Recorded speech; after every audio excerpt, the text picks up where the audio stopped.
सीधी जिले में नहीं सुनाई की आपका विरोध, आपका प्रदर्शन, आपके विरोध में आप केवल उस चीज का श्रेय लेना चाहते हैं। नहीं, ये अनावश्यक। देखिए, अब लॉ कॉलेज की विषय पे जा रहे हैं, जवाब नहीं होने पे ऐसी मानसिकता डेवलप होती है। नमस्कार, आप देख रहे हैं विंध्या टाइम्स और मैं हूं आपके साथ अभिलाष। सीधी में तमाम प्रकार के राजनीतिक मुद्दे हैं, लेकिन इन सारे राजनीतिक मुद्दों से इतर एक छात्रों के हितों का मुद्दा है, जिसको लेकर के सभी छात्र संगठन आए दिन कहीं ना कहीं आंदोलनरत रहते हैं। आए दिन देखा जाता है कि छात्र संगठन विभिन्न मांगों को लेकर के मांग करते हैं, ज्ञापन सौंपते हैं, आंदोलन करते हैं और कहीं ना कहीं शहर के विभिन्न स्कूलों, सीधी जिले के अंतर्गत विभिन्न तहसीलों और सीधी जिले का जो प्रमुख संजय गांधी शासकीय सुशासी कॉलेज है, उसके भीतर कहीं ना कहीं व्यवस्थाओं की कमी देखी जाती है। उसके लेकर भी लगातार छात्रों द्वारा मांग की जाती है। इन सारे मुद्दों पर बात करने के लिए और छात्रों के मुद्दों को लेकर के आज हमारे साथ मौजूद हैं एनयूसीआई और एबीवीपी दोनों छात्र संगठन। एनयूसीआई की तरफ से हमारे साथ मौजूद हैं एनयूसीआई के जिला अध्यक्ष दीपक मिश्रा जी और एबीवीपी से हमारे साथ मौजूद हैं एबीवीपी के जिला अध्यक्ष धीरज सिंह चौहान जी। जानेंगे क्या चीज़ें हैं और कौन सी चीज़ें अभी छात्रों के हितों के लिए होनी बाकी हैं जिले में। सबसे पहले तो हम आप दोनों लोगों का बहुत बहुत स्वागत करते हैं आपके अपने कार्यक्रम चाय चौपाल में। लगातार देखा जाता है कि विश्वविद्यालय और कॉलेज की मांग को लेकर के छात्र आंदोलनरत रहते हैं, लेकिन जो जिले के अंदर विभिन्न स्कूलें हैं, शासकीय स्कूलें हैं, कहीं ना कहीं उनमें भी व्यवस्थाओं की कमी है। फर्श जर्जर हो चुके हैं, इमारतें जर्जर हो चुकी हैं। तो आप लोग स्कूलों पर क्यों नहीं ध्यान देते, केवल कॉलेज और महाविद्यालय पर ही क्यों ध्यान देते हैं? देखिए, मैं अपने जो मेरा कार्यकाल रहा, मैं एनएसयूआई जो पूरे मध्य प्रदेश में एनएसयूआई है, जो भारत देश में एनएसयूआई है, उसने ऐसा नहीं कि केवल महाविद्यालयों को लेकर के ही हमेशा मुद्दे उठाए हैं। उसने हमेशा स्कूलों मुद्दों, देखिए ये पूरा छात्रों पर आधारित जो पूरा हम लोगों का संगठन है वो छात्रों के लिए है और छात्रों के हित के लिए है पूर्ण रूपेण। तो छात्र वो स्कूल के पढ़ने वाला हो चाहे वो महाविद्यालय में पढ़ने वाला, दोनों छात्र कहलाते हैं और दोनों की लड़ाइयाँ हमेशा लड़ते आए हैं। वो अगर उनके महाविद्यालयों में उनकी सुरक्षा की दृष्टि को लेकर के रहा हो, चाहे उनकी महाविद्यालयों में किसी भी तरीके से व्यवहार हो रहा हो उनके साथ या अतिक्रमण हो रहा हो उनके महाविद्यालय में, उसके भी लेकर के लिए सीधी एनएसयूआई के द्वारा लड़ाई हमेशा लड़ी गई है और उस पर काफ़ी हद तक सफलताएं भी प्राप्त हुई हैं कहीं ना कहीं।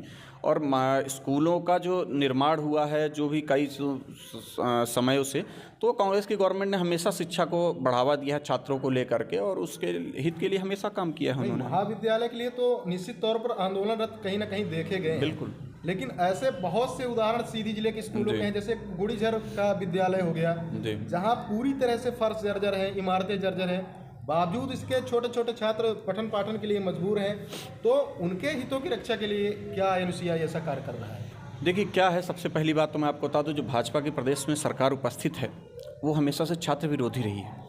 वो छात्र हितों को लेकर के किसी भी तरीके से कोई नई सोच या कोई भी नई पहल ऐसा नहीं लागू करने की सोचती कभी भी। उसके के लिए कितने भी ज्ञापन एनएसयूआई के द्वारा दिए गए और कई सारी चीज़ों पर जब हम लोगों ने बातचीत की उनसे, कलेक्टर महोदय के माध्यम से बात हुई, कलेक्टर साहब से बात हुई, एसडीएम साहब से बात, तो उस चीज़ों को लेकर के वो कहीं ना कहीं थोड़ा सा जो सरकार के दबाव में रह करके उन कार्यों को नहीं किया उन लोगों ने आज तक। चाहे वो आपका सुरक्षा रहा, आपको बता दूंगा जीडीसी स्कूल का जो परिसर है वो अतिक्रमण रहा है उस पर, उसमें सुरक्षा की दृष्टि से भी कई बार मैंने एसपी साहब को भी ज्ञापन दिया था इस मामले को लेकर के, जो इससे पूर्व में एसपी साहब थे और इनसे भी चर्चाएं हुई थी कि सर जो स्कूलें हैं वहाँ पे हमारी छोटी बहनें हैं वो स्कूल से बाहर जब निकलती हैं, आसपास जो गोमतियाँ लगी हुई हैं उसमें कहीं असामाजिक तत्व टाइप के व्यक्ति वहाँ पर उपस्थित होते हैं और जो बच्चियों के जब बहनें जो हमारी निकलती हैं उनके साथ दुर्व्यवहार करते हैं। क्या रिस्पॉन्स रहा उसका? उसके बाद चंद दिनों तक तो कुछ, देखिए जो हम लोगों ने प्रयास किया, दबाव बनाया, जब हमारे संगठन ने पूरा दबाव बनाया तो उनने कुछ दिनों तक इस चीज़ को लेकर के काम किया, फिर वही हालात हो गए। मतलब ये समस्याओं का आपको एक बहुत अच्छी बात बताना हूँ इसी मुद्दे पे। जब कमलनाथ सरकार थी, कमलनाथ जी की जो सरकार थी मध्य प्रदेश में, तो उन्होंने एक आदेश पारित किया था उसी समय कि जितने भी महाविद्यालय हैं और विभिन्न विद्यालयों के समथिंग सेंटर पे, उसमें जो गर्ल्स हैं तो वहाँ पर महिला पुलिस की व्यवस्था और जो पुरुष मतलब जो तो कोएड टाइप के हैं जो दोनों छात्रों के लिए पढ़ने के लिए है, वहाँ पे एक छोटी सी चौकी का निर्माण करने का आदेश दे रखा था।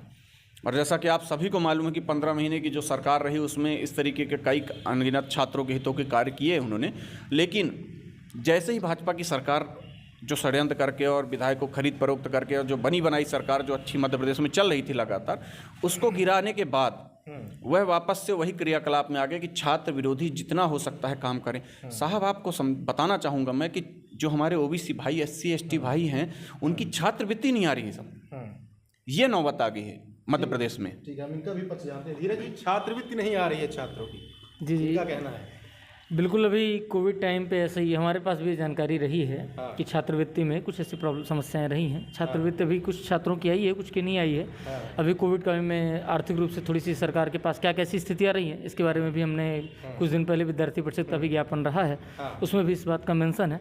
और छात्रवृत्ति के साथ साथ संबल योजना के भी ऐसे बहुत सारे जो छात्र रहे हैं, उनकी संबल योजना का फीस वगैरह भी अभी कुछ नहीं हो पाया है।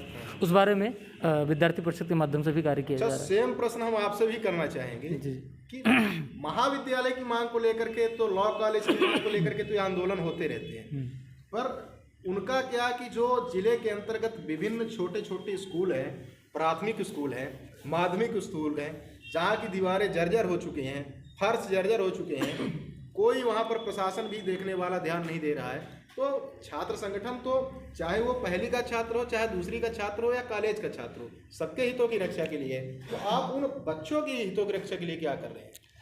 विद्यार्थी परिषद के माध्यम से विद्यार्थी और शिक्षक, केवल विद्यार्थी ही नहीं, अखिल भारतीय विद्यार्थी परिषद विश्व का सबसे बड़ा छात्र संगठन है और उस नाते शिक्षा जगत से जुड़ी हुई और समाज से जुड़ी हुई, युवाओं से जुड़ी प्रत्येक समस्या और उसका समाधान और उसके बारे में विचार विमर्श करना ये विद्यार्थी परिषद का दायित्व रहा है और इस बारे में विद्यार्थी परिषद कार्य करी है। महाविद्यालय और अन्य की बात अब तो सहमत हैं कि विद्यार्थी परिषद इस मामले में कार्य कर रही है, लेकिन यदि हम अन्य विषयों पर अगर हम प्रकाश डालें तो आप देखेंगे कि ठंड के महीनों में विद्यार्थी परिषद ने कंबल एकत्रीकरण, कंबल वितरण, समाज सेवा में गर्मी के दिनों में प्याऊ का काम, ये सामाजिक कार्य हुआ। आप जिन छात्रों की बात कर रहे हैं, गर्ल्स स्कूल, अभी पिछले ही आपके न्यूज़ चैनल के माध्यम से प्रसारित रहा होगा कि गर्ल्स स्कूल में छात्राओं को एडमिशन से संबंधित, पेयजल से संबंधित, स्वच्छता से संबंधित, कक्षाओं में जो जर्जर व्यवस्थाओं से संबंधित विद्यार्थी परिषद का पहले तो 1-2 सूत्री मांग का ज्ञापन हुआ। 10 दिवस बाद यदि उस ज्ञापन में नहीं अमल किया गया तो फिर विद्यार्थी परिषद के माध्यम से उग्र आंदोलन करके प्राचार्य महोदय को 7.5 घंटे तक वो बाथरूम में बंद रहे। और अभी 2020 की बात में, अभी जस्ट 6 महीने पहले की मैं बात कर रहा हूँ, बिल्कुल विद्यार्थी परिषद ने उग्र आंदोलन किया। हम बराबर आंदोलन करते हैं। हमने मांग रखी कि हमारी मांग ये पूरी होनी चाहिए, मांग पूरी नहीं हुई। कतिपय कारणों से विद्यार्थी परिषद का आंदोलन हुआ। जब हमने बोला कि इसके जवाबदेही कौन है, तो प्राचार्य महोदय वहाँ नहीं दिखे। गर्ल्स स्कूल के अंदर वो अपने आप को बाथरूम में जाके बंद किए और कैसा विषय रहा मुझे नहीं जानकारी, लेकिन किसी न किसी कारण से शिक्षा अधिकारी वहाँ पर आए और उन समस्याओं को शाम तक, जब तक वो समस्याएं समाधान नहीं हुई, 15 बच्चियों का एडमिशन हुआ और सारे विषयों को लेकर हमने स्कूल पे भी काम किया। दूसरा, अमरपुर और आप देखेंगे नौढ़िया, इन 2 विद्यालयों के ऊपर भी हम, नौढ़िया में बहुत पुरानी कोतर कला की पुरानी विद्यालय है, इस विद्यालय को भी 10वीं से 12वीं करने के लिए विद्यार्थी परिषद का ज्ञापन है और हमने कलेक्टर महोदय को दिया है। अन्य ऐसे विद्यालयों के लिए भी विद्यार्थी परिषद कार्य कर रही है और बराबर प्रयास कर रही है। देता हूँ जी, आप कुकुड़ीझर विद्यालय जाएं, कुकुड़ीझर ग्राम में जो है शासकीय विद्यालय, वहाँ की स्थिति यदि आप जाके देखेंगे, वहाँ फर्श पूरी तरह से जर्जर है, पीने के पानी के लिए स्वच्छ व्यवस्था नहीं है। तो मुख्यालय के लिए तो निश्चित रूप से कहीं ना कहीं कार्य सबके द्वारा किया जाता है, लेकिन मुख्यालय से इतर जो ग्रामीण क्षेत्र हैं जी, वहाँ के स्कूलों को बेहतरीकरण के लिए क्या प्रयास किया जा रहा है और क्या अभी किया जाएगा? जी, मैं बिल्कुल इस बात से सहमत हूँ आपके। आप स्वयं आप खुद देख कर आए हैं, मैं भी, आप देखेंगे सीधी के लगभग जो ग्रामीण अंचलों में, कुसमी में भी अपनी इकाई है, मझौली में भी है, मड़वास में भी है, वहाँ पे भी इकाई स्तर पे छात्रों के द्वारा उस स्कूल व्यवस्था से संबंधित बातें होती हैं। कुछ ऐसे इकाइयाँ हैं जहाँ पे 10+2 स्कूल हैं, कुछ ऐसी इकाइयाँ हैं जहाँ पे कॉलेज हैं, कुछ ऐसी इकाइयाँ हैं जहाँ तक 10 तक स्कूल हैं। उस विद्यालय और उस महाविद्यालय के क्षेत्र में भी ऐसे कार्य किए जाते हैं। अभी विद्यार्थी परिषद के माध्यम से एक योजना थी, कोविड के कारण उस योजना में थोड़ी सी देरी हो रही है कि विद्यार्थी परिषद एक विद्यालय विद्यार्थी विकास एक यात्रा के नाम से विद्यार्थी परिषद के समस्त कार्यकर्ता campus by campus, campus with selfie अभियान के तहत कैंपस बाई कैंपस जाने की एक योजना बना रहे हैं। उस योजना के तहत कैंपस बाई कैंपस में जाके हमारा जो विद्यार्थी परिषद का भगवा ध्वज चलेगा, परिषद का जो ध्वज चलेगा, प्रत्येक कैंपस में हम जाएंगे। एक दिन उसी कैंपस में ही हमारा प्रवास होगा, उस कैंपस में हम रहेंगे। वहाँ की पेयजल की, स्नानागार की, शौचालय की और वहाँ के पठन पाठन की कक्षाओं की व्यवस्था से हम अवगत होंगे। और अच्छी बात ये होगी कि हम प्राचार्य महोदय से और शिक्षकों से भी आग्रह करेंगे कि वो एक रात वहाँ पे, एक दिवस वहाँ पे गुजारें और हमारे साथ उस व्यवस्था से हम ताल्लुकात होकर उस व्यवस्था को लेकर उनको हम ज्ञापन देंगे और जो व्यवस्था हो जाएगी उससे संबंधित आगे काम करेंगे। हमारा अगला सवाल जो है दोनों लोगों से रहेगा। संजय गांधी कॉलेज का नया परिसर बना है, बहुत समय नहीं हुआ है, लेकिन अभी से दीवारों में सीलन पड़ गई है। तो क्या लगता है कि कार्य में अनियमितता बरती गई है या कहीं ना कहीं छात्रों के जो बैठने का स्थान है उस पर गंभीरता से विचार विमर्श नहीं किया जाता? अभी संजय गांधी महाविद्यालय की बात करें तो वहाँ पे निश्चित रूप से स्वच्छता और अन्य सार्वजनिक व्यवस्थाओं के लिए आंदोलन किया गया है और निश्चित रूप से ऐसी कुछ विविधताएं हैं, उस पर विद्यार्थी परिषद के माध्यम से ज्ञापन दिया गया है, जानकारी भी है इस बात का। और इस बात पे मुझे तो ऐसा लगता है कि एक उच्च स्तरीय जांच की मांग करनी चाहिए जो विद्यार्थी परिषद भी करेगी। और ये बात बिल्कुल सही है कि अभी बहुत दिनों महाविद्यालय को बने नहीं हुआ है और उसमें कुछ न कुछ अनियमितताएँ हैं। आपने भी कई सारे आंदोलन किए। मैं पहले तो हमारे भाई की कुछ बातें चल रही थी, उनने बताया कि जो उनका जो संगठन है वो छात्रों के साथ साथ शिक्षकों को भी लेकर के काफ़ी कहीं ना कहीं उत्तरदायित्व रहता है और उनके बारे में विचार विमर्श करता है। लेकिन ऐसा कौन सा विचार विमर्श है इनके संगठन का, ऐसा कौन सा है कि आखिर कहीं ना कहीं प्राचार्य हैं, वो शिक्षक ही हैं, उनको इन लोगों ने अभी खुद ही बोला कि मैं 7 घंटे इन्होंने उनको बाथरूम में बंद रहने के लिए विवश किया या बाथरूम में बंद रहे। ये कैसे शिक्षक, कैसा सम्मान है उनके लिए? शिक्षक हैं, उनको कहीं ना कहीं वार्तालाप से उनसे बात की जानी चाहिए। उन्हें वॉशरूम में आप लॉक करने की बात कर रहे हैं, ये कैसी बातें हैं, कैसा सम्मान दे रहे हैं? मैं तो ये समझ नहीं पा रहा हूँ। आप बोलते हैं कि आपका संगठन विश्व का सबसे बड़ा संगठन आप बोल रहे हैं, कैसा विश्व का आपका सबसे बड़ा संगठन हो गया भाई, जो शिक्षकों का सम्मान नहीं दे सकता है, जो से केवल बातें करने के लिए बोल दी जाए कि सिर्फ बातें होती हैं, वो सम्मान नहीं दे रहे हैं, तो किस तरीके की बात करते हैं? दूसरी बात आपको मैं बताता हूँ कि दूसरे बात जो आपका जो ये मुख्यालय की आपने बोली थी कि मुख्यालय के अलावा जो स्कूल, मुख्यालय में भी यही स्थितियाँ हैं। आपको बता दूं मध्य प्रदेश में भाजपा की सरकार ने करीब 2 लाख स्कूल जो गवर्नमेंट स्कूल हैं उसमें 1,08,000 स्कूल बंद कर दिए हैं। ये कोई झूठ वाली बात नहीं, आप सर्च करें आपको जानकारी निकलेगी, बाकायदे सब चीज़ें मिले। आखिर क्यों बंद करने की नौबत आई इसकी? अच्छा, पहले बाथरूम वाले प्रश्न बिल्कुल बिल्कुल बिल्कुल आखिर क्यों बाथरूम में बंद कर दिया? मैं जिस प्रकार विद्यार्थी परिषद के बारे में दीपक जी ने बात की, NSUI की यदि हम सीधी की बात करें तो NSUI का वर्तमान की जो परिस्थिति, सीधी की नहीं पूरे मध्य प्रदेश की भी स्थिति ये रही है, वर्तमान की भी, पूर्व में भी, केवल अपने कार्यों के प्रति अपना नहीं देखना है, अपने कार्य के प्रति ध्यान नहीं देना है, दूसरे हुए कार्यों में टीका टिप्पणी करना ये स्वभावतः रहा है। दूसरी बात, हमने अल्पांश समय में एक घटना का जिक्र किया आपसे, उसकी वास्तविक स्थिति क्या थी इसके बारे में NSUI को जानकारी नहीं लेना है। वास्तविक स्थिति बिल्कुल मैं आपको NSUI की घटनाओं के बारे में व्यवस्थित बताऊंगा। जो जिस बात के कर रहे हैं, हम माननीय प्राचार्य महोदय के पास जाकर अखिल भारतीय विद्यार्थी परिषद के माध्यम से एक उग्र आंदोलन करते हैं। हमें तीसरे दिन पता चलता है कि प्राचार्य महोदय उसी कैंपस में थे, लेकिन आंदोलन के प्रभाव से आंदोलन में उनके पास कोई जवाब नहीं था। वो बाथरूम जैसे ऐसे किसी स्थान पर रुके हुए थे, छुपे हुए थे, वो विवश थे। किस कारण से? क्योंकि वो प्रत्येक व्यक्ति जो अपनी जिम्मेदारी का, कर्तव्य का परायण नहीं है, कर्तव्य का पालन अच्छे तरीके से, बेहतर तरीके से नहीं करता, वो निश्चित रूप से कहीं न कहीं पब्लिक के सामने, छात्रों के सामने शर्मसार होता है। उस स्थिति में वो कहाँ जाके छुपता है और किस प्रकार के कृत्य करता है, वो उसकी व्यवस्था है, वो व्यक्तिगत विषय है। रही बात शिक्षक के सम्मान की बात, आज विद्यार्थी परिषद का जिला प्रमुख, विद्यार्थी परिषद का प्रांत प्रमुख, विद्यार्थी परिषद का राष्ट्रीय अध्यक्ष एक शिक्षक और प्रोफेसर है, और विद्यार्थी परिषद हमेशा शिक्षकों के सम्मान की लड़ाई लड़ी है और सम्मान के लिए काम करती है। मैं यहीं पे बोलना चाहूँगा, इतनी आवाज़ को तेज करने से सच को गलत और गलत को सच नहीं किया जा सकता है। मैं आपको बताना चाहूँगा, मेरे भाई काफ़ी ज़्यादा आक्रोशित हो गए उन बातों को लेकर के। नहीं, काफ़ी आक्रोशित होने लगे। देखिए कहीं ना कहीं पूर्ण रूपेण में, कहीं ना कहीं देखिए क्या है, ये तो उनका कहना है मैंने कि तो बोला नहीं था। देखिए, मैंने तो बोला नहीं था कि बाथरूम में किसने बंद किया। इनने अपने मुंह से आपके कैमरे में सामने है और आपके कैमरे में इन्होंने स्वीकार किया, आपके कैमरे में इन्होंने स्वीकार किया कि ऐसा ऐसा आंदोलन किया और हमने इस शिक्षक को जो है तो बंद किए। ये हमारे संगठनों की बात करते हैं, ये हमारे संगठनों की बात करते हैं। हम सरकार के खिलाफ लड़ने के, हमारा संगठन सरकार के खिलाफ लड़ने के लिए जो अगर छात्रों के हित में काम नहीं करता है, हम लगातार लड़ते हैं और सरकार के खिलाफ जाते हैं, सरकार के खिलाफ आंदोलन करते हैं, सरकार के खिलाफ निरंतर हम लोग प्रदर्शन करते हैं, सरकार के मुर्दाबाद के नारे लगाते हैं।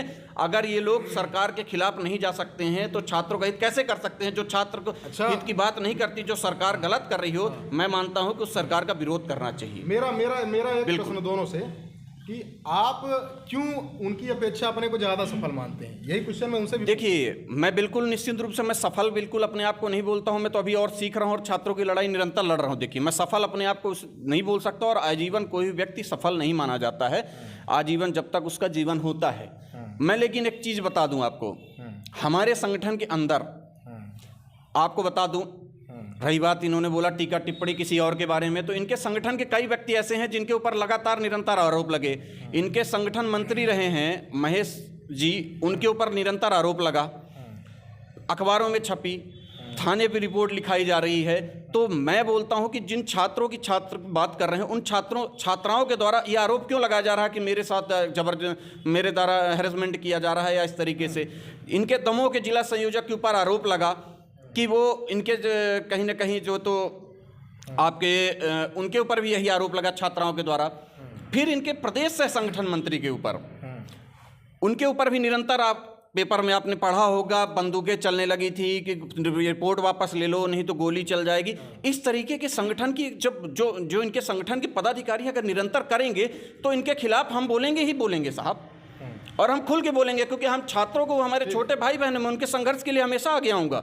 और टीका टिप्पणी की बात नहीं साहब, आंदोलन प्रदर्शन जिस तरीके से हमें अपनी जान तक निकालनी पड़ेगी, हम छात्रों के हित के लिए जाएंगे उस चीज़ों को लेकर के। बिल्कुल, कई आरोप लगे हैं आपके संगठन मंत्रियों के ऊपर, क्या कहेंगे? ये बिल्कुल जिन प्रकार के आरोप की बात कर रहे हैं, मैंने शुरुआत में ही आपसे एक बार भी कहा, NSUI अपने कार्यों के बारे में विवरण और उसके बारे में जानकारी देना नहीं, कहीं ना कहीं से ढूंढ के किसी न किसी ऐसे व्यक्ति के द्वारा कोई भी एक छोटी सी बात को लाना, और जबकि वर्तमान की स्थिति में ये सारे आरोप निराधार हैं और इसका ये किसी प्रकार से ये आरोपों का खंडन हो चुका है, इसके बारे में जानकारी सबके सामने स्पष्ट है। रही बात NSUI की, अभी 5 दिन पहले की, आप ये तो बहुत पुरानी बातें चर्चा कर रहे हैं, 5 दिन पहले एक NSUI के आंदोलन के समय पे एक कार्यकर्ता को कलेक्टर महोदय ने 1 दिन के लिए कलेक्टर की कुर्सी दी, कहा कि हम NSUI के कार्यकर्ता हैं, हम कलेक्टर हमको बना दीजिए, हम सारी समस्या समाधान कर देंगे। दूसरे दिन उसी NSUI बहन की जो छात्रा बहन है, उसी के ऊपर एक दुकानदार ने वीडियो कैमरे में रिकॉर्डेड, आप देखेंगे कि चोरी करते हुए पकड़ी जाती हैं और उनके ऊपर चोरी का आरोप लगता है। सीधी की बात नहीं, आप प्रदेश स्तर की बात कर रहे हैं, मध्य प्रदेश की बात कर रहे हैं, महाकौशल की बात कर रहे हैं, वहाँ पे जिस NSUI छात्रा बहन को कलेक्टर बनाता है, वही NSUI की छात्रा बहन दुकान में चोरी करते हुए पकड़ी जाती है, तब NSUI चुप रहती है। दूसरी बात, NSUI के प्रदेश अध्यक्ष का बड़ा कार्यक्रम होता है, भव्य कार्यक्रम होता है भोपाल में, पेपर में NSUI के प्रदेश अध्यक्ष के भव्य कार्यक्रम और NSUI की रणनीतियों, NSUI छात्रों के हित में क्या काम करेगी, NSUI के छात्रों के मुद्दे क्या होंगे, वे किन किन विषयों को लेकर छात्रों के लिए, समाज के लिए, युवाओं के लिए काम करेगी, यह पेपर में नहीं निकलता, यह समाज में नहीं निकलता, यह उनकी रणनीतियों की जानकारी समाज में नहीं निकलती। समाज में क्या निकल के आता है स्पष्ट रूप से कि NSUI के प्रदेश अध्यक्ष के आगमन में चले लात घूंसे।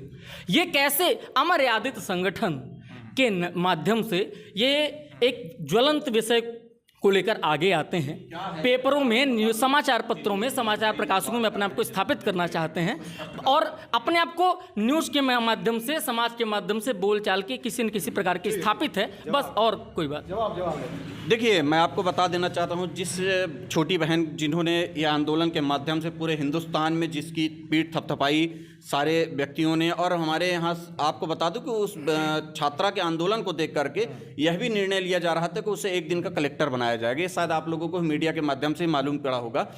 और देखिए साहब, भाजपा की जो सोच है ना, वो कितनी नीचे स्तर तक गिरती है, उसका उदाहरण मैं नहीं दे सकता हूँ आपको। आप किसी भी, वो तो छोटी सी छात्रा है, हमारी बहन है, वो और वो पढ़ना चाहती है और हमारे एसटी वर्ग से है, और उस वर्ग के लिए क्या सोच रखती है भाजपा, ये दिखाना चाहता हूँ आपको, आपके चैनल के माध्यम से मैं समझाना चाहूँगा आज कि जब यहाँ पर इनके भाजपा के मंत्री जब तक इनके संगठन में हैं तब तक उनका गिरफ्तारी वारंट नहीं जारी होता है। वो 8-8 साल पुराने केस उनके दबे रहते हैं। जैसे ही वो संगठन के खिलाफ जाते हैं या संगठन के खिलाफ बात करते हैं या संगठन छोड़ने की बात करते हैं, तत्काल से उनका गिरफ्तारी वारंट जारी हो जाता है। तब तो ये हमारे मतलब जब उनका जारी हो सकता है, इनके मंत्रियों का, जो प्रेजेंट मंत्री रहे हैं, तो वो तो हमारी छोटी सी बहन है, वो भी एसटी समाज में, जो भाजपा हमेशा एसटी समाज के खिलाफ रही है। और तो वो तो बनी बात है कि साजिश कहीं ना कहीं जब जानेगी कि हमारे खिलाफत में इतनी बड़ी बात उसने की है, तो उसको दबाने के लिए, कहीं ना कहीं उसको गलत साबित करने के लिए वो कहीं ना कहीं षड्यंत्र करेगी ही करेगी। देखिए, तमाम प्रकार के आरोप प्रत्यारोप दोनों पक्षों से है, लेकिन हम जानना ये चाहेंगे, हम जिले में वापस लौटते हैं, बिल्कुल, कि सीधी में विधि कॉलेज की मांग के लिए आपके द्वारा भी आंदोलन किया गया और एबीवीपी के द्वारा भी आंदोलन किया गया। दोनों लोगों के द्वारा कलेक्ट्रेट में काफी अच्छा आंदोलन किया गया। लेकिन क्या लगता है कि कब तक संभावना है, आपको क्या रिस्पांस मिला कि सीधी में? देखिए, हम तो निरंतर प्रयास कर रहे हैं। सरकार हमारी नहीं है, वो हमारे भाई हैं बगल में, उनसे पूछिए, उनकी सरकार है, जिनके वो संगठन हैं, संगठन के पदाधिकारी हैं। पृथक छात्र संगठन बोलते हैं ना, तो पृथक छात्र संगठन बोलते हैं। तो मैंने उनको कभी आज तक नहीं सुना कि सरकार इतना गलत कर रही है, सरकार के मुर्दाबाद के नारे लगा दे। वो बोले भाजपा की सरकार मुर्दाबाद, बोले शिवराज सिंह जी मुर्दाबाद, कहीं बोला आपने, सुना है कभी? अगर हम संगठन के नहीं होते कांग्रेस के, तो हम जरूर लगाते, पर हम कांग्रेस संगठन के हैं और हम तो निरंतर जो सरकार गलत कर रही है उसके खिलाफ मुर्दाबाद के नारे लगाते हैं। हम छात्रों के आंदोलन में प्रदर्शन करने जाते हैं। हमारा तो कहना है कि केवल तो सीधी नारे तक नहीं, विरोध करना पड़ेगा सरकार का। आपको विरोध करेंगे, सरकार तब तक जागती नहीं जब तक उसका कोई विरोध नहीं करे, जब तक आंदोलन नहीं हो, जब तक छात्रों के मतलब हानि न पहुंचे, छात्रों का भविष्य न बर्बाद हो, तब तक सरकार जागती नहीं है। एनएसयूआई के आंदोलन से अभी तक सरकार कितना जागी? एनएसयूआई के आंदोलन से सरकार इतना जागी थी कि हमने जमीन अलॉट करवा ली थी, और वो भी कब जमीन अलॉट हुई? जब 15 महीने की कांग्रेस की सरकार रही। तो जब हम लोगों ने मंत्री जी से, माननीय मंत्री जी से बात की, तो उस मुद्दे को लेकर उन्होंने जमीन अलॉट की। और इसके बाद आपको ही बता दूं कि मैं आचार संहिता लगी और 15 महीने की सरकार निरंतर रूप से चली गई। जो आगे विधि महाविद्यालय आज से 2 साल पूर्व खुल जाना चाहिए, वो विधि महाविद्यालय की प्रोसेस ठंडे बस्ते में चली गई है। और बोलने के लिए यही बोला जाता है, पिछले कई वर्षों से मैं सुनता आया लगातार, आपको बता दूं कि विधि महाविद्यालय की प्रोसेस ऐसी चल रही, विधि महाविद्यालय की। अरे साथ 2 प्रोफेसर चाहिए ना, वो तो मध्य प्रदेश सरकार के 2 मिनट के काम है। आप जब चाहें तब मध्य प्रदेश सरकार में अलॉट करा दें। बार काउंसिल से आपको बात करने में क्या समस्याएं जाती हैं? भाई, मध्य प्रदेश सरकार, मुख्यमंत्री अगर बार काउंसिल से उस चीज़ को बात करते हैं, हम उस जिले में रहते हैं, आपको मैं पहले भी बता चुका हूँ कि उस जिले में है कि जहाँ 3-3 भाजपा के विधायक हैं, जो सरकार सत्ताधारी होते हैं। विपक्षियों की तो सुनने के लिए सरकार कभी आदित नहीं रही। अगर किसी काम को विपक्षी कर दें तो उसको तो हमेशा ही वो किसी न किसी तरीके से कैंसिल करते हैं। तो मैं आपको बता दूं कि 3-3 भाजपा के सरकार हैं, 3-3 भाजपा के विधायक हैं और 2 प्रेजेंट में सांसद जी भी हैं सीधी में। इनके द्वारा आज तक कितने वर्षों में, अभी से तो कोई विधायक सांसद है नहीं, ये काफ़ी समय से विधायक सांसद, इनके द्वारा कितनी बार अपनी विधानसभाओं में कितनी बार इनके प्रश्न उठे हैं कि सीधी में विधि महाविद्यालय और एक और पीजी महाविद्यालय को लेकर के आंदोलन छात्र कर रहे हैं। कभी किसी तरीके का मुद्दा विधानसभा या संसद के अंदर नहीं उठाया जाता है। यदि उठाया गया तो आज तक इनकी सुनवाई क्यों नहीं हो रही है, ऐसे विधायक और सांसद जिनकी सत्ता चल रही हो? जवाब। दूसरी चीज़ों का मैं एक चीज़ और इनसे बताना चाहूँगा, जो हमारे भाई हैं, कि विधि महाविद्यालय को चालू करवाने के लिए निरंतर काफ़ी समय से लंबा प्रयास चल रहा है। और आंदोलन करने के लिए जब मैं 9 घंटे से 10 घंटे यहाँ बैठा रहा, उसी दिन आपको बता दूं कि यहाँ विधायक और सांसद जी का अंदर मीटिंग भी थी इनके भाजपा सरकार की। लेकिन उनमें से कोई भी व्यक्ति एक बार भी बाहर ये रुक के नहीं पूछने की हिम्मत कर सके या रुक सकें कि जो छात्रों का आंदोलन चल रहा है आखिर क्या मांगे हैं इनकी, क्या स्थितियां हैं किसी भी तरीके से। यदि वो छात्र हित की बातें करते हैं तो छात्र हित में काम भी तो करके दिखाएं कहीं भी। विधि कॉलेज की स्थापना के लिए आपने भी काफ़ी आंदोलन किए हैं, लेकिन क्या ये आंदोलन तक सीमित रह जाएगा या इसका कुछ फल भी देखने को मिलेगा? इनका तो अब कहना है कि आपकी भाजपा से भी अच्छी बनती है। अखिल भारतीय विद्यार्थी परिषद के माध्यम से अभी विधि कॉलेज के लिए अक्टूबर में ज्ञापन दिया गया है। और मैं आपको इस बात से आश्वस्त करता हूँ कि विधि कॉलेज वर्तमान में ही भारतीय जनता पार्टी या वर्तमान की जो सरकार है उस सरकार में विधि कॉलेज की ज़मीन का अलॉटमेंट हुआ है, वो अलग विषय है, और किसका वो लेना देना एक अलग विषय है। रही बात दूसरी कि सीधी की यदि बात करें कि यही वो सरकार है, यही लोग रहे, 15 महीने की सरकार थी तो उस सरकार में विधि कॉलेज क्यों नहीं खुलवा लिए? आपने प्रोफेसर की बात की, 15 महीने की सरकार में क्या देश भर में ट्रांसफर का एक माहौल चला? पूरे मध्य प्रदेश में ट्रांसफर का इतना घोला मिला कि वो इतने दिन से लोग दबाए बैठे थे, जिनको एकदम पैसे के एकदम नोटों से घर भर गया। कमलनाथ जी और जिनकी आप बात कर रहे हैं, पूरा महल भर गया, पैसों से एकदम भर के बैठ गए और ट्रांसफर का माहौल चला। सीधी में वही पैसे ही देकर आप करवा लेते, पर सीधी में विधि कॉलेज के लिए वो 2 प्रोफेसर जिनकी हम बात करें आप ट्रांसफर नहीं करा सके। दूसरी बात जो इन्होंने कहा, इतने दिनों से सरकार, सांसद, विधायक, मंत्री, अरे यही सीधी है। इसी सीधी में मानव संसाधन विकास मंत्री रहे, इसी सीधी में इतने दिनों से कांग्रेस की बराबर सत्ता रही। उस सत्ता में सीधी जिले में इतने दिनों से 1956 में मध्य प्रदेश का गठन हो रहा था, उस समय का सीधी जिला बना हुआ है। आज तक की सीधी की शिक्षण व्यवस्था जो जर्जर व्यवस्था चल रही है, उसकी जिम्मेदार कहीं ना कहीं आप हैं। आप क्योंकि आप अपने आप को कांग्रेस से मानते हैं, कहीं ना कहीं आप हैं। एक मिनट, अमरकंटक विश्वविद्यालय कहां के लिए सैंक्शन था? अमरकंटक विश्वविद्यालय कहां से सैंक्शन था? वो जाकर कहां खुला? अमरकंटक विश्वविद्यालय शहडोल में जाकर खुला। बताना चाहूंगा मेरे भाई थोड़ा सा कहीं और मैं आपको बता दूं, मेडिकल कॉलेज की बात करें, न तो सीधी में आज तक मेडिकल कॉलेज, न तो सीधी में आज इंजीनियरिंग कॉलेज, शिक्षण व्यवस्था के बारे में तनिक मात्र भी नहीं सोच। जवाब दूंगा। मेरे भाई के कहीं ना कहीं इतिहास में थोड़ा सा जानकारी कमी है। इनको एक बात बताना चाहूंगा, ये जितने भी सीधी में स्कूल और महाविद्यालय खुले हुए हैं, मैं आपको बता दूं, आपके चैनल के माध्यम से, और मेरे भाई को बताना चाहता हूं, इनकी जानकारी, इनके कल को कहीं और पे ये बातें ना बोल पाए। वो माननीय हमारे कुंवर अर्जुन सिंह जी, पूर्व मुख्यमंत्री, मध्य प्रदेश शासन के द्वारा ही खुलवाए हुए हैं। कांग्रेस की सरकार में विधिवत आपके कई सारी चीजें को महाविद्यालय और विद्यालय खुले। और रही दूसरी बात, आप हमसे प्रश्न कर रहे हैं, आप प्रश्न करने का अधिकार नहीं रख रहे हैं हमसे कि इस चीज़ों को लेकर के। प्रश्न वो करते हैं जो कुछ किए हों, जिन्होंने कुछ किया नहीं वो प्रश्न कर रहे हैं हमसे। सन 2008 में किसकी सरकार थी मध्य प्रदेश में?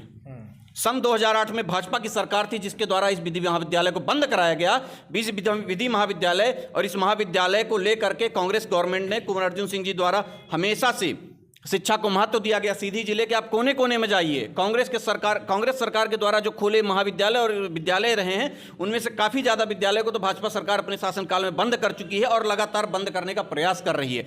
दूसरी चीज़, जिस संजय गांधी महाविद्यालय की बात की जा रही है, संजय गांधी महाविद्यालय के भी आपने शुरुआत में एक प्रश्न किया था, जिस बिल्डिंग की बात की जा रही है, उस बिल्डिंग को 4 करोड़ रुपए किसी ने अगर दिया है उस बिल्डिंग का निर्माण कराने के लिए, तो माननीय पूर्व मानव संसाधन मंत्री हमारे कुंवर अर्जुन सिंह जी, जो सीधी बिंद की जो पहचान रहे हैं, उनके द्वारा प्रदान किया गया है। उसी बिल्डिंग में आज वो महाविद्यालय चल रहा है, उनके द्वारा प्रदाय पैसे से चल रहा है।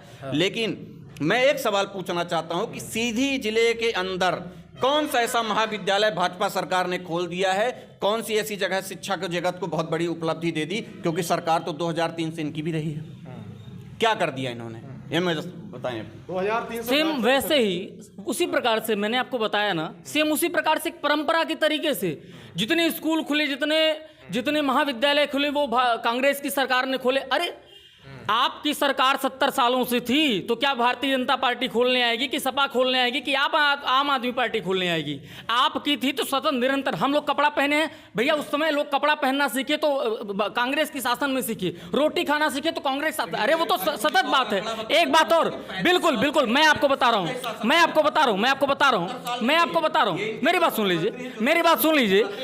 यही मानव संसाधन विकास मंत्री जिनकी आप बात कर रहे हैं स्कूल कॉलेज की, बिल्कुल छोटी छोटी स्कूल, आप ठीक है, उन्हीं की देन है जो सीधी जिले में आज तक मेडिकल कॉलेज नहीं खुली। उन्हीं की देन है जो आज सीधी में किसी प्रकार की इंजीनियरिंग कॉलेज का कोई योगदान नहीं है। सीधी जिले का युवा, सीधी जिले का छात्र, सीधी जिले की जनता केवल एक सीट को बचाने के लिए सीधी जिले के युवाओं के साथ एक छल किया गया और सीधी जिले का छात्र पठन पाठन न कर पाए, इसलिए जाकर शहडोल में यूनिवर्सिटी खुलती है, सीधी जिले में नहीं खुलती। सीधी जिले में कोई भी विश्वविद्यालय नहीं, सीधी जिले में कोई भी मेडिकल कॉलेज नहीं, सीधी जिले में कोई भी इंजीनियरिंग कॉलेज नहीं। ये किसका पर्याय है? ये इसी सीधी जिले से विकसित मानव संसाधन विकास मंत्री है उनकी। मैं आपको बताना चाहूँगा, एक सज्जन आते हैं सीधी जिले में, जो इस समय प्रेजेंट में आपको बता भी दूं कि वर्तमान स्थितियां वो हैं कि मध्य प्रदेश के मुख्यमंत्री कहलाते हैं। वो आए, सीधी जिले को गोद लेने आए साहब। सीधी जिले को उन्होंने गोद लिया, सन 2007 की बात है, और गोद लेने के 1 साल बाद ही उन्होंने पहला टारगेट लिया, विधि महाविद्यालय को सीधी से हर लिया। सीधी से विधि महाविद्यालय बंद करा दिया।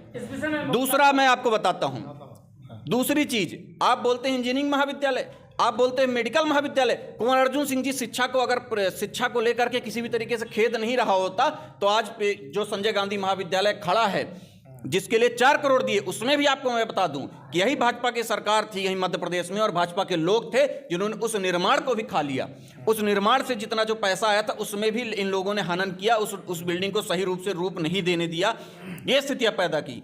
इन्होंने ये बात करते हैं 70 साल की, 35 साल तो कांग्रेस को गिन के हुए हैं और 35 साल में जब हम उस समय से राज कर रहे हैं, आपको बताना चाहूंगे, पिछले इतिहास में जाना चाह रहे हैं तो मैं आपको बता दूं साहब, हम उस समय जब देश आज़ाद हुआ था तो हमारे यहाँ छोटी सी सुई की भी कोई मतलब बनने की कुछ नहीं था। हम वहाँ से लेकर के शुरुआत करके और स्टैंड करते हैं। देखिए, और एक बात मैं आपको बहुत अच्छी बात बताना चाहूँगा कि जब आपके पिताजी जिले में आए होंगे ना तो साहब आपके पिताजी को यहाँ संपत्ति उपलब्ध नहीं रही होगी। संघर्ष करके उस स्थिति में पहुँचाया कि एक घर बनाया और ज़मीन ली, प्रॉपर्टी ली, तब जा करके हम राज कर रहे हैं। तो हमारे पूर्वजों ने जो मेहनत की ना, हमारे पूर्वजों ने जो काम किए हैं वो कहीं ना कहीं कुछ सोच के किया होगा कि आने वाली पीढ़ी को इस तरीके से उत्तरदायित्व मिले।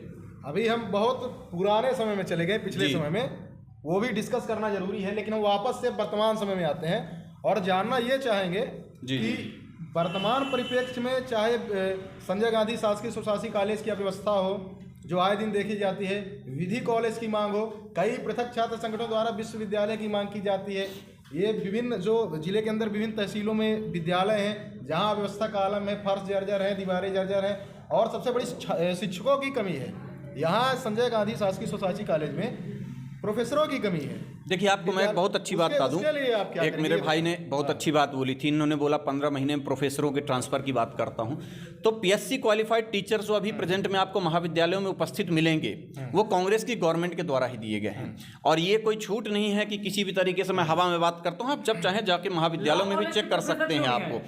आपको बता दूं कहीं ना कहीं उसकी प्रोसेस, देखिए जो लॉ कॉलेज की, देखिए जो लॉ कॉलेज की मैं अभी बात कर रहा हूँ उसी में लॉ कॉलेज की आपने क्यों नहीं ला दिया? आपकी सरकार तो 2 साल की हो गई। 15 महीने में जिस सरकार को 15 महीने में जिस सरकार को हमने प्रोफेसर दिए, 15 महीने जब हम जमीन अलॉट किया, जब हमने आप अब देखिए, आप खुद ही बोल रहे हैं कि आप लॉ कॉलेज का वादा नहीं कर रहे हैं। आप लॉ कॉलेज चाहते ही नहीं खुलवाना ना, भाजपा चाहती नहीं शिक्षा को लेकर के बढ़ना। इनके छात्र संगठन इस तरीके से बात करते हैं, बोले हम वादा नहीं किए, विधि महाविद्यालय के खिलाफ जा रहे हैं। देखिए, विधि महाविद्यालय के खिलाफ बातें कर रहे हैं प्रोफेसर, नो डाउट में महाविद्यालयों में आपके बिल्कुल आए। लॉ कॉलेज की प्रोफेसर, लॉ कॉलेज आपको बता दिया, आचार संहिता लगी, आचार संहिता 6 महीने उसके पहले आए थे, जैसे सरकार का निर्माण होता है उसके 4 महीने अंदर प्रोफेसरों की भर्ती कराएगी। बता तो दिया आपको क्यों नहीं है, बता तो दिया क्यों नहीं है, बताया तो आचार आपको बता तो दिया आचार संहिता। मैं ये कहना चाह रहा हूँ कि आप ये बताएं, जी आचार संहिता लगी, आपको बता अभी जो आपने सवाल, एक मिनट, आपने उस चीज को वही चीज घुमा के पीएससी के प्रोफेसर आए लेकिन लॉ कॉलेज के प्रोफेसर क्यों नहीं आए? इसका जवाब नहीं है ना। पीएससी के प्रोफेसर आए लेकिन लॉ कॉलेज के प्रोफेसर क्यों नहीं आए? वर्तमान की परिदृश्य में लॉ कॉलेज के लिए अखिल भारतीय विद्यार्थी परिषद के माध्यम से प्रयास किया जाएगा। और मैं आपको बता दूं, कोरोना 7 साल से माननीय दीपक जी अध्यक्ष हैं, सीधी जिले मैंने सुनवाई की। आपका विरोध, आपका प्रदर्शन, आपके विरोध में आपके बिल्कुल नहीं कराई है, बिल्कुल नहीं कराई है। आप केवल उस चीज का श्रेय लेना चाहते हैं। नहीं, ये अनावश्यक। देखिए, अब लॉ कॉलेज के विषय पे जा रहे हैं। जवाब नहीं होने पे ऐसी मानसिकता डेवलप होती है, जवाब नहीं होने पे ऐसी मानसिकता जवाब नहीं होने पे ऐसी मानसिकता डेवलप होती है। आप लॉ कॉलेज से संगठन मंत्री में आ गए, लॉ कॉलेज के बारे में बताइए। दीपक जी, लॉ कॉलेज के बारे में प्रोफेसर की बात करिए। 15 महीने में लॉ कॉलेज के क्यों नहीं हुए? 15 महीने में लॉ कॉलेज, 15 महीने में रूप से यदि इस प्रकार से वाद विवाद चलेगा तो क्या है कि दर्शकों तक सही चीजें नहीं पहुंच पाएंगी कि क्या आखिर आप क्या कहना चाहते हैं और दीपक जी क्या कहना चाहते हैं। तो ठीक है, वो सारी बातें आप दोनों ने रखी, लेकिन अंतिम हमारा जो सवाल है तो हम उसको पूछना चाहेंगे कि अभी पुराने परिप्रेक्ष्य की बात हो गई, बहुत पुराने ज़माने से, कुंवर अर्जुन सिंह के ज़माने से बात हुई, अभी तक की बात हुई, लेकिन अब समस्या वर्तमान की है चूँकि, तो वर्तमान परिप्रेक्ष्य में इन सब अव्यवस्थाओं को सुधरवाने के लिए, चाहे वो ग्रामीण क्षेत्रों से, किसी भी तहसील से हो, किसी भी अंचल से हो, और मुख्यालय तक की छात्रों की समस्या को सुधरवाने के लिए क्या कुछ कदम आपके द्वारा उठाए जाएंगे? अखिल भारतीय विद्यार्थी परिषद के माध्यम से, जैसे मैंने आपसे पहले ही कहा, एक ध्वज यात्रा के माध्यम से परिषद की कैंपस यात्रा, कैंपस विद फिलॉसफी के माध्यम से प्रत्येक कैंपस में विद्यार्थी परिषद के माध्यम से जाके वहाँ की समस्या से अवगत होकर उन समस्याओं को नोट डाउन करके उसे त्वरित रूप से ही जिन समस्याओं का समाधान हो सकता है त्वरित रूप से, नहीं बाद में जिन समस्याओं का समाधान हो सकता है उसको वहीं पे करके इस प्रकार से है। दूसरी, लॉ कॉलेज को लेके विद्यार्थी परिषद का सरकार है, किसकी है, क्या है, इसके बारे में नहीं, छात्र हित में जो भी बातें होती हैं हम विद्यार्थी परिषद उग्र आंदोलन करती है। 2017 में भी भोपाल में विद्यार्थी परिषद के ही कार्यकर्ताओं के ऊपर लाठीचार्ज थी, तब सरकार किसकी थी इसके बारे में आप जानते हैं। उसके लिए लॉ कॉलेज के लिए अभी कोविड का टाइम चल रहा है, इसलिए विद्यार्थी परिषद अभी हमारा राष्ट्रीय अधिवेशन हुआ है। राष्ट्रीय अधिवेशन से अभी 2 दिन पूर्व ही मैं सीधी आया हूँ। तो अभी विद्यार्थी परिषद की रणनीति इन विषयों पर रहेगी और बिल्कुल लॉ कॉलेज के लिए विद्यार्थी परिषद का आंदोलन प्रदर्शन होगा।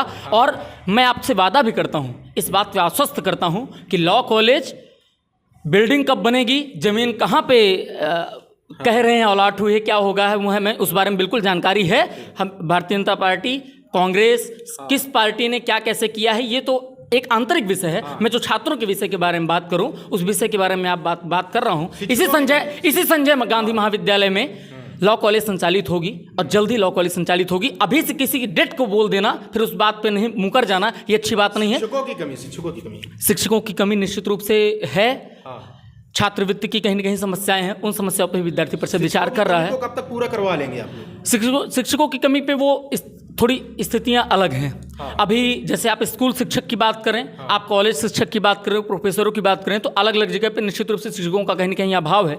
अतिथि शिक्षकों के माध्यम से या फिर कई प्रकार के शिक्षकों के माध्यम से एक बैठक का आयोजन करेंगे और उस बैठक में जो भी निष्कर्ष निकलेगा उसके बारे में विद्यार्थी परिषद बैठक के बाद मैं आपको बताएंगे। अगली बार हम पूछेंगे आपसे कि कितना बिल्कुल ठीक है। सेम सवाल आपसे भी, अब आगे की क्या योजना रहेगी? देखिए, जो हमेशा जो छात्रों की जो समस्याएं रही उसका निराकरण हमेशा करते रहे हैं हम लोग। और अपनी जब तक 15 महीने की जो कांग्रेस की गवर्नमेंट रही उसमें काफ़ी छात्रों के हितों को लेकर के हम लोगों ने काम भी किया, चाहे प्रवेश प्रक्रिया को लेकर के सरल बनाना हो, चाहे छात्रों को सीटें बढ़ानी हो तत्काल से लेकर के, छात्रवृत्ति की बात हो, हर तरीके से लेकर के। लेकिन मैं अभी भविष्य में बहुत ज़्यादा नहीं जाना चाहूँगा छात्रों की समस्याओं को लेकर के। अभी प्रेजेंट की जो छात्रों की समस्याएं चल रही हैं, आपको बता दूं कि हाल कोविड का जो स्थितियां बढ़ रही निरंतर, उसके लिए भी निरंतर ज्ञापन दिए जा रहे हैं। पूरे मध्य प्रदेश व्यापी पूरा आंदोलन चालू है NSUI का, कि जो छात्रों का जो एग्ज़ाम है, जो पेपर है, उसको कहीं ना कहीं ऑनलाइन एग्जाम किया जाए। क्योंकि अभी आपने खुद ही देखा कि संजय गांधी महाविद्यालय में 4 से 5 छात्राएं जो है तो कोविड पॉजिटिव आए हैं। को कैसे पूरा करवाएंगे? देखिए, शिक्षकों की पूरी जो कमी है अभी भी मध्य प्रदेश में, निरंतर उसके लिए भी हम लोग आंदोलन कर रहे हैं। सीधी जिले में कैसे पूरी करवाएं? देखिए, सीधी जिले की स्थितियां अगर बन रही हो कि सीधी जिले के माध्यम से अगर भर्तियां हो तो फिर हम लोग संभव प्रयास कर सकते हैं। पर आपको ही मालूम है कि इसकी इन कमियों को जिला स्तर पर नहीं पूरा किया जा सकता है, प्रदेश स्तर पर। और उसके लिए निरंतर NSUI, ये पूरे प्रदेश की समस्या है, कोई एक जिले की समस्या नहीं देखी शिक्षकों को लेकर के। लेकिन मैं आपके चैनल से एक छोटी सी बात और बताना चाहूँगा प्रदेश सरकार को इस बारे में, कि माननीय मुख्यमंत्री जी तक मैं ये जानकारी पहुंचाना चाहूँगा। मेरे भाई जिस संगठन से हैं उनके मुख्यमंत्री जी से मैं बताना चाहूँगा कि ये भी अपने मुख्यमंत्री से चर्चा करें इस बारे में कि जिस छात्र हैं वो अगर कोविड पॉजिटिव हो जाते हैं, किसी तरीके से उनके भगवान ना करे उनके साथ किसी तरीके से कुछ गलत हो, बीमार हो, वो जिस आप देख रहे हैं कि कल से परसों से एग्जाम की डेट आ गई है, ठीक है, और प्रोफेसर यहाँ कोविड पॉजिटिव है, जिस महाविद्यालय के अंदर प्रोफेसर कोविड पॉजिटिव हो रहे हैं उस महाविद्यालय में उनका कल से परसों से पेपर है। कितनी भी सुरक्षा, अगर उस छात्रों का विस्फोट होता है, अगर कोविड पॉजिटिव है, उसकी जिम्मेदारी मध्य प्रदेश सरकार ले रही है क्या उनके लिए कुछ ही तरीके की सोच रख रही है? नहीं रख रही है। वो अगर छात्रों के हित में अगर किसी तरीके की सोच होती तो ऑनलाइन एग्जाम का लेकर के आदेश कर दिया होता। तो ये हमारे साथ थे ABVP और NSUI दोनों छात्र संगठनों के जिला अध्यक्ष, जिन्होंने सारे मुद्दों पर अपनी बात रखी है। निश्चित रूप से काफ़ी गहमा गहमी का माहौल भी हुआ, तमाम प्रकार का वार पलटवार का दौर चला, आरोप प्रत्यारोप लगाए गए। लेकिन अब हम अगली बार जब इनसे मिलेंगे तब हम पूछेंगे कि छात्रों के हितों के लिए इनके द्वारा क्या क्या कार्य किए गए हैं। तब तक के लिए धन्यवाद, नमस्कार।